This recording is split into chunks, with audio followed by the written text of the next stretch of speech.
The win, Nicholas. How did it feel, obviously, fighting in Europe? This is the first time since Copenhagen that you've been able to fight in Europe. So how did it feel coming into tonight and obviously being able to get the win? Well, it's not only the first fight in Europe since Copenhagen, it's the first fight with the crowd, and it was bloody amazing.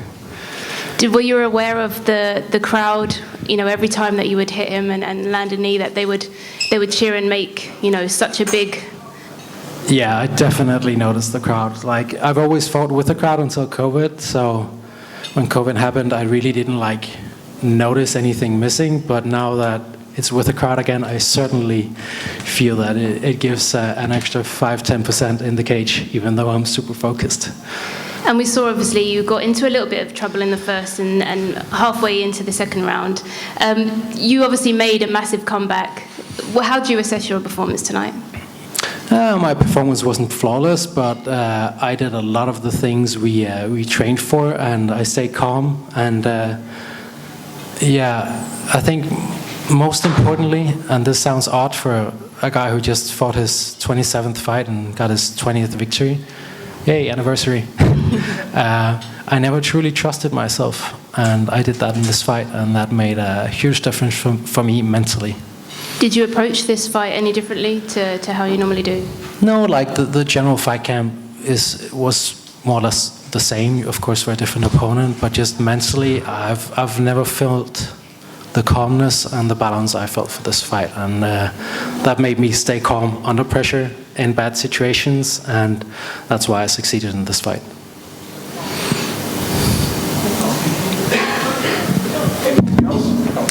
Yeah, just want to ask, when you talk about overcoming that first round and especially rallying to have the kind of performance you did in the second and in the third, how important was the crowd effect for you?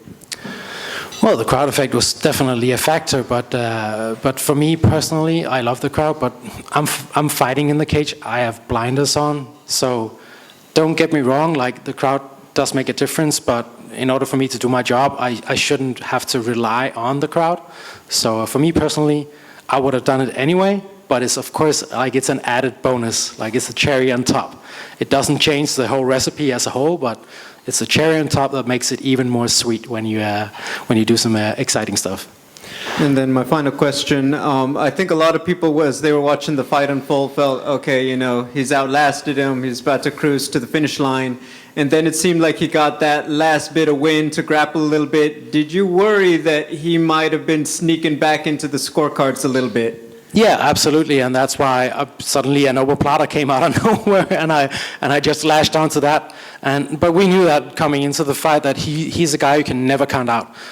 He submitted Danny Roberts with a minute left of the third round after getting dominated, so you can never count Claudio Silva out of a fight. He gets tired, but yeah, so it wasn't unexpected. Let me say it like that. Congratulations. Thank you very much. Can we start speaking here? I know it may be early to ask, but... Yeah, I can hear you. Okay, perfect. It's early to ask, but who do you want next for a fight? Honestly, I haven't thought about a name. I know that's a rookie mistake, but for me, the most important thing for coming into this fight was just getting a fucking victory after 13 months of not working. So everything besides getting a victory, that was the only thing I had in my mind. Just walking in there, performing. I've not made any plans about who to call out and stuff like that. But because honestly, I don't even know what I'm going to do next week besides give my daughter a big kiss, because I couldn't see past this hour.